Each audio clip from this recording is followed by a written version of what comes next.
day 148. I've fallen into a bit of a routine, one that I thought would be ideal when I was back in the city, and that's to do desk work in the morning, writing, and in the afternoon do something physical, in this case build. And yeah, it's a perfect balance, and deeply gratifying to look out the window and see the woodshed that I built and the roof of the front porch that Rich and I were working on. And above me, this sleeping loft, which I'm sitting on now. But I may need to go into full production mode again with the building.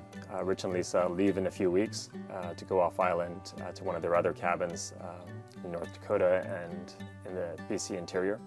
And so if I want their building mentorship, I'm going to need to step on it before they leave. There's cedar boards to go up on this wall over here over the vapor barrier, and I still need to build shelves and a kitchen counter, and of course put cedar shakes on the outside. Still plenty to do. I also have visitors between now and through October. Right now I have my friend JC up from Vancouver here, and he's a bit of a foodie, so I promised him some local fare. I'm fresh out of venison, so his first night here we went out hunting. A few days ago, Ross and I and Kelly went out to the range to zero in the scope on his new hunting rifle, and so we're hoping that he would be able to come with, but couldn't find anyone to cover his shift. So it was just JC and I.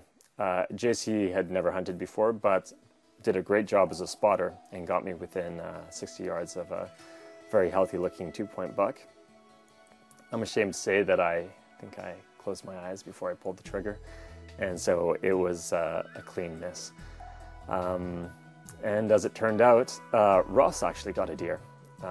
A local was driving by his place and hit a deer, and so came up his driveway asking if he had a rifle, which of course he did, and so now he's got venison hanging in his garage. I made up for it the next morning. We got up at 6 for the low tide and went out crabbing, and got enough crab, plenty of crab actually, enough to invite Meredith and her son Fisher over for crab lunch, and still had enough left over this morning.